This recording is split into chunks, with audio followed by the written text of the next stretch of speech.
निकलकर भाग गए। इस बीच गांव वाले जब तक छोटू के पास पहुंचते तब तक छोटू की जान निकल चुकी थी।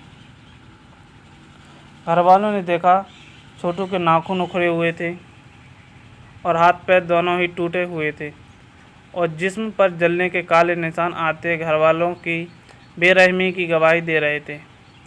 वहीं फर्श पर एक बिजली का नंगा तार भी नजर आया। बात को समझते देर नहीं लगी कि छोटू को बिजली का करंट भी देकर तड़पाया गया था। राजेश कुमार टेक्निकल सपोर्ट में आपका स्वागत है। तो गाइस, आज मैं आपको बताऊंगा छोटू आरती की प्रेम कहानी, मोहब्बत के साथ नफरत का वो किस्सा जो आपके रोंगटे खड़े कर दे। कहानी का ऐसा आपने कभी सुना नहीं होगा।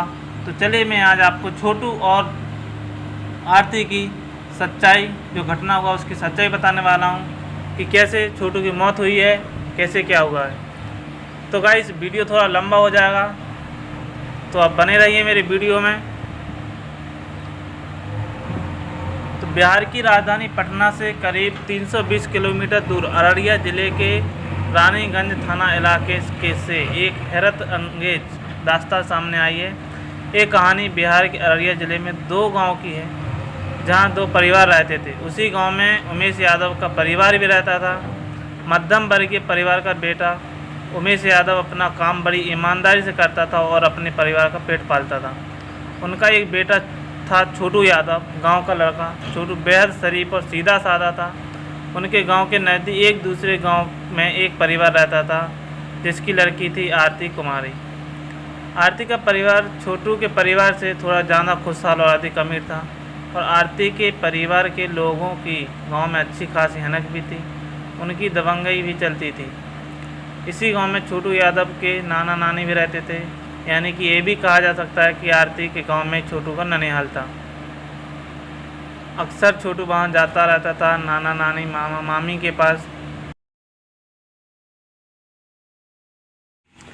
छोटू जब भी अपने ननिहाल जाता तो वहाँ गांव के दूसरे लोगों से मिल मुलाकात करता रहता था। इसी बीच छोटू की उसी गांव के एक लड़के से दोस्ती हो गई।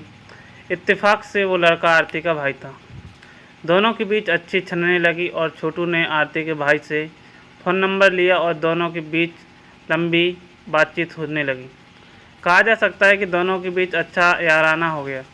करीब 2 साल पहले एक रोज़ आरती ने अपने भाई से नंबर लेकर छोटू से बात की। उस पहली मुलाकात में दोनों ने अपने शौक़ साझा किए और अपनी बातों को एक दूसरे से शेयर की। उस बातचीत के बाद दोनों को लगने लगा कि उनके बीच में बहुत कुछ ऐसा है जो बिल्कुल एक जैसा है। दोनों की पसंद एक दूसरे से मिलती जुलती थी। दोनों को एक जैसा खाना, एक जैसी बात वालों तक जा पहुंचा। ये बात जब आरती के भाई और भाभी को पता चली तो उन्हें नागवार गुजरा, क्योंकि यहाँ मोहब्बत और नफ़रत से एक चीज़ बड़ी सामने आ गई थी, वो थी हैसियत। ये बात जाहिर थी कि छोटू का परिवार हैसियत में आरती के परिवार के आगे कहीं नहीं टिकता था। और प्यार के किस्से में आ गया एक ज़बरदस्त ट्विस्ट। हालांकि इन सब के बावजूद दोनों के बीच फ़ोन पर बातचीत का सिलसिला जारी रहा। 2 साल तक ये सिलसिला यूं ही चलता रहा, मगर दोनों एक दूसरे से कभी मिले नहीं। ऐसे में आरती की भाभी ने मोहब्बत की इस कहानी में एक ट्विस्ट पैदा किया और घरवालों को इस बात के लिए राज़ी किया कि मोहब्बत की इस कहानी में यहीं ब्रेक लगवाना ज़रूरी है, वरना बात ख़ानदान की इज्जत तक पहुंच जाएगी। लिहाजा अब घरवालों ने आरती पर पहले से ज़्यादा नज़रें रखनी शुरू कर दी और छोटू से बात करने के लिए ताकीद कर दिया। लेकिन जब ये सिलसिला यूं ही जारी रहा तो आरती के घरवाले अब धमकी पर उतारू हो गए। उन्होंने आरती से कहा कि छोटू से ना तो वो बात करेगी, बल्कि उस तक एक खबर ज़रूर पहुंचा दे कि अगर वो कभी उन्हें गांव में नज़र आ गया तो वो लोग उसे मार डालेंगे। छोटू का अपने ननिहाल तो आना जाना लगा ही रहता था। लिहाजा आरती ने छोटू से कहा कि वो अब गांव ना आया करे, क्योंकि उसके घरवाले उसकी जान के दुश्मन हो गए।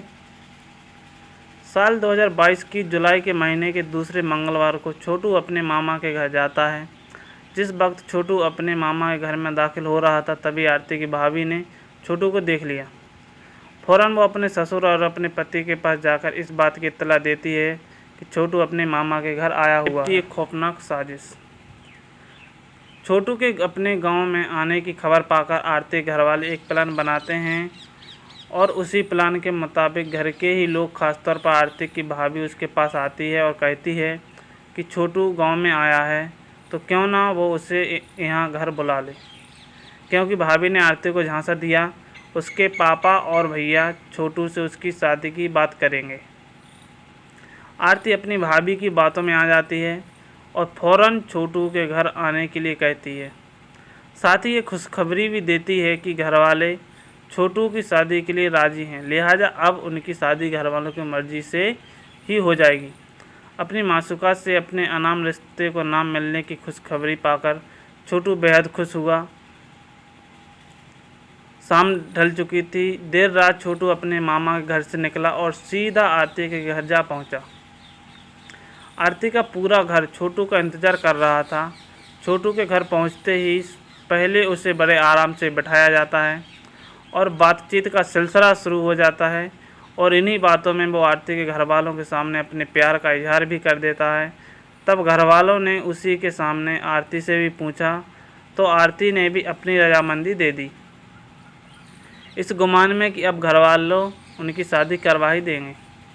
मोहब्बत के साथ नफरत दिखाने का लंबा जैसे ही छोटू और आरती के प्यार का इजहार उनकी जुबान से सुना तो अचानक घर वाले छोटू पर टूट पड़े। डंडे, सरियों, लात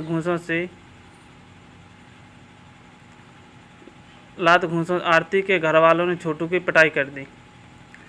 अपने सामने अपने प्यार की इस कदर पिटाई देखकर आरती घबरा गई। वो बीच बचाव करना चाहती थी, लेकिन घर वालों ने अब आरती की पिटाई शुरू कर दी और पीटते पीटते घर वालों ने आरती को एक कमरे में बंद कर दिया। उसके बाद आरती के पिता और भाई अपने एक रिश्तेदार के साथ मिलकर छोटू को दूसरे कमरे में ले गए और वहां ले जाकर उन सभी ने छोटू की जमकर धुनाई कर दी। सभी ने छोटू की इस कदर पिटाई की वो अधमरा हो गया। छोटू की पिटाई का सिलसिला सुबह 4 बजे तक चलता रहा। इसी बीच सुबह के 4 बजे आरती ने अपने मोबाइल से छोटू की बहन को फ़ोन कर दिया और उसे पूरा किस्सा बता दिया। उसके बाद आरती ने छोटू के पापा से बात की और उन्हें सब कुछ बता दिया। ज़मीन पर पड़ा तड़पता दिखा जकर का टुकड़ा। छोटू के घर वाले घबरा गए और भागते हुए आरती के गाँव पहुँचे और सबसे पहले छोटू के मामा के पास पहुँचे और उन्हें नींद से उठाकर उन्हें पूरा किस्सा बताया। और फिर सब आरती के घर वाले पहुँचते हैं। घर के दरवाजे बंद थे। वो लोग बाहर से आवाज़ देते हैं लेकिन कोई जवाब नहीं मिलता। तब छोटू के पिता घर के पिछवाड़े जाते हैं तो उन्हें वहाँ एक खिड़की खुली दिखाई दी। उस खिड़की से झांकते ही छोटू के पिता को अपना बेटा ज़मीन पर तड़पता दिख रहा था, जो लगातार पानी मांग रहा था। अपने पिता को देखकर वो पानी मांगता है। इसी बीच आरती के घर वाले, जो करीब करीब शैतान बन चुके थे, वो वहाँ पहुँचते हैं और छोटू के पिता से वहाँ से भाग जाने को कहते हैं और ये भी धमकी देते हैं कि अगर वो यहाँ से नहीं गए तो उनका भी यही हाल होगा। लेकिन छोटू का पिता मिन्नतें करता है कि किसी तरह उनके बेटे को पानी पिला दो। तब आरती के पिता छोटू के पिता को घर के भीतर बुलाते हैं और कहते हैं कि पहले इस बात पर समझौता कर लिया जाए, फिर आगे देखेंगे। प्यार को नफरत से इतना मारा। इसी बीच छोटू की बहन के जरिए पूरे गांव के लोगों को छोटू का हाल पता चल जाता है। पूरा गांव सुबह सुबह आरती के गांव में जाकर आरती के घर के बाहर इकट्ठा हो जाता है। अपने घर के बाहर इतनी भीड़ देखकर आरती के घर वाले घबरा जाते हैं। इसी बीच गुस्साए गांव वाले दरवाज़ा तोड़कर आरती के घर में घुस जाते हैं। गुस्साए गांव वाले को देखकर आरती के घर वाले घर के पिछवाड़े से निकलकर भाग गए। इस बीच गांव वाले जब तक छोटू के पास पहुंचते तब तक छोटू की जान निकल चुकी थी।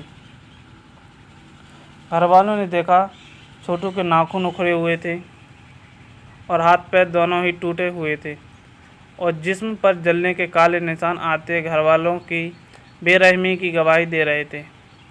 वहीं फर्श पर एक बिजली का नंगा तार भी नजर आया। बात को समझते देर नहीं लगी कि छोटू को बिजली का करंट भी देकर तड़पाया गया था। गांव वाले छोटू को उठाकर अस्पताल पहुंचे तो डॉक्टर उसे मुर्दा करार दे दिया। अब ये बात पुलिस तक पहुंच गई और गांव वाले ने हंगामा कर दिया। दूसरे कमरे में बंद आरती को बाहर निकाला गया। उसकी भी हालत ख़राब थी। आरती को तब किसी ने बताया कि सुनकर आरती बेहोश हो गई। आरती जब होश में आई तो छोटू को देखने की जिद करने लगी, तो उसे पोस्टमार्टम हाउस ले जाया गया। वहाँ वो छोटू के से लिपट कर रोने लगी। मासूक का वो फैसला जिसे सुनकर सारा गांव दंग रह गया। इस बीच पुलिस ने आरती के पिता और भाई को गिरफ्तार कर लिया, मगर गांव के लोग बुरी तरह गुस्से से बौखला हुए थे। पुलिस ने जैसे तैसे गांव वालों को समझाया और छोटू के अंतिम संस्कार के लिए राजी कर लिया।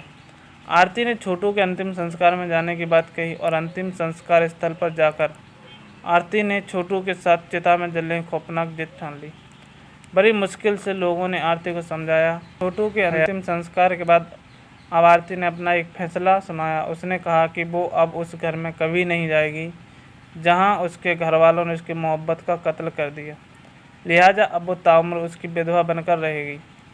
तब छोटू के पिता उमेश यादव ने गांव के सारे लोगों के सामने आरती को गले लगा लिया और अब आज से मेरी बेटी नहीं, बहू नहीं, ये मेरा बेटा है। उसके पिता छोटू के पिता आरती को लेकर प्राइवेट नर्सिंग होम में गए, वहां उसका इलाज करवाया और इलाज करवाने के बाद उमेश यादव आरती को लेकर जाते हैं।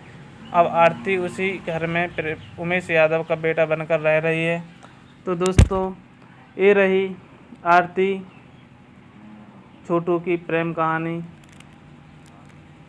तो दोस्तों, आप सोच सकते हैं कि छोटू को कितनी बेरहमी से मारा है।